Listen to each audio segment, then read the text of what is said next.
Travis County jury has returned its verdict in the trial of Preston Sharpnack, accused of killing a local architect with a single punch.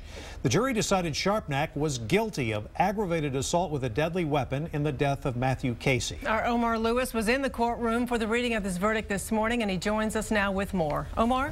Good evening, Leslie and Robert. It took this jury a total of more than 12 hours to come up with that guilty verdict. They were deadlocked on Friday. They couldn't make a decision on Thursday, but today they came in and within an hour they were able to find Preston Sharpnack guilty. He's now facing a maximum sentence of 2 to 20 years behind bars. The worst day of my life. Emotions ran high outside of this Travis County courtroom just moments after a jury found Preston Sharpnack guilty of a second-degree felony, a decision that took hours of deliberation. And it's clear that they considered the law very, very carefully. Prosecutor Allison Wetzel argued during the trial that Preston Sharpnack, who was homeless and begging Matthew Casey for money, intentionally used his fist as a deadly weapon when he struck Casey with that fatal blow. Well, obviously we thought he was guilty, so yeah, we thought that this was the right verdict, that he deserved to be held accountable for Matt Casey's death. Matthew Casey's family members say they aren't ready to talk right now, but right outside the courtroom, he did not intentionally cause that man's death.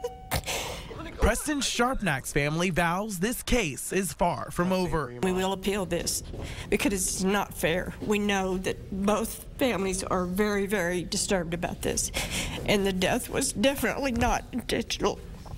I wish to God it hadn't happened. Both prosecutors and defense attorneys will now have their chance to recommend Sharpnack's punishment to the judge, who will have the final say, a sentence that could land Preston Sharpnack in jail for 20 years.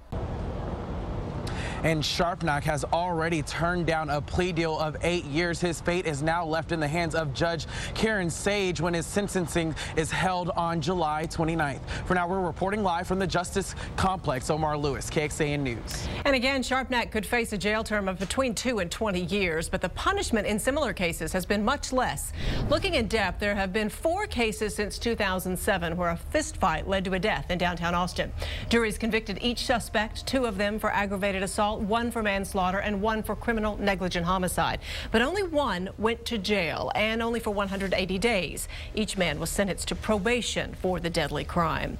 The fight that led to Casey's death started when Sharpnack asked him for money. Aggressive panhandling is illegal in Austin, but we were curious to know how often police arrest beggars.